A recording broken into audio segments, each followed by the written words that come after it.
Hello, I'm Gordon Now, and welcome to another video on Motivic Improvisation. Now, if you haven't already, please check out the previous videos in this series, and there's a playlist linked in the description below, namely the introduction on what is Motivic Improvisation, why is it useful, why should I practice it, why should I care, and 2 videos on melodic variation techniques. In the last video, we basically wrapped up talking about melodic variation, but before we move on to rhythmic variation techniques, let's do one more exercise that will review the various techniques of melodic variation. This exercise will be a little more musical, we might say, or otherwise closer to a real-world situation than the previous ones, because we'll be mixing in some free improvisation in between using motivic development. As you can see, in the first 8 bars, we'll be playing first with the same shape and then the opposite shape. In the next 8 bars, we'll do the same thing but using a different pattern. And then finally, of course, we'll restate our original motif. Here's an example using this motif and over the song All of Me.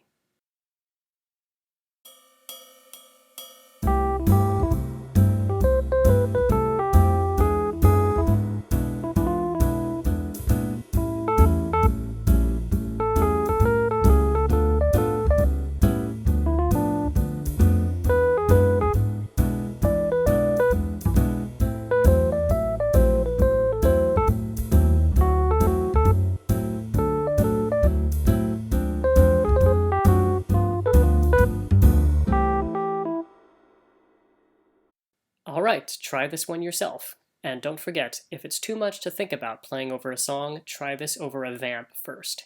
And once again, don't forget to record yourself and listen back and evaluate. Alright, there's one major section down. Now let's move on to rhythmic variation. As you might imagine, versus melodic variation, where we change the pitches of an idea, this time we'll focus mostly on changing the rhythms in 3 basic ways, by displacing it, making it slower, and making it faster. Here are some examples. If we go back to All of Me and look at the main motif in the first 4 bars, leaving out some of the extra notes in between, this is what it looks like.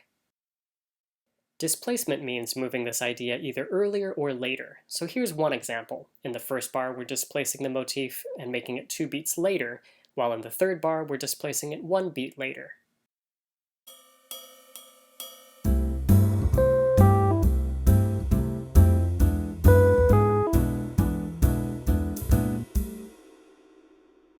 To make a motif slower, we mean to start basically at the same time, but then take 1 or more or all of the notes and make them longer.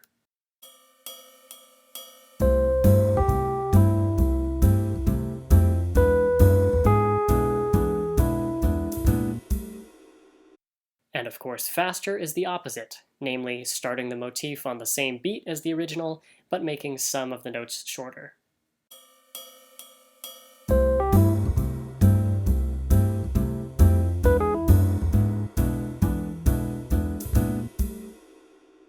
It's also possible to use combinations of these techniques, for example, displacing a melody and making it 2 beats earlier but slower. Or if you're using a longer motif, you might be able to do something like make part of it slower and a different part of it faster. If you've done all the exercises so far, this might be a good time to try an exercise which uses more than one motif. For this exercise number 6, we'll use a different motif for each rhythmic variation technique. Here's an example. See if you can follow along and recognize each technique.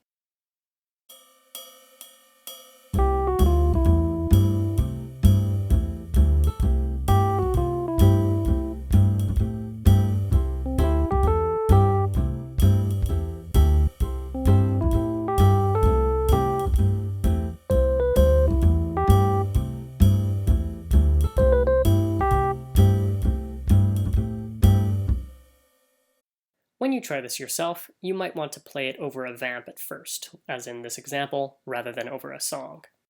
And if you have a little trouble thinking of new motifs quickly, know that that's okay. You can expect a few false starts and flubs. Also, there's nothing wrong with planning a few motifs out and writing them down in advance. Finally, here's a demonstration of mixing these rhythmic variation techniques in a way that's freer than the previous exercises. This is an example, in other words, of improvisation that is largely based on playing around with the rhythms of a simple motif.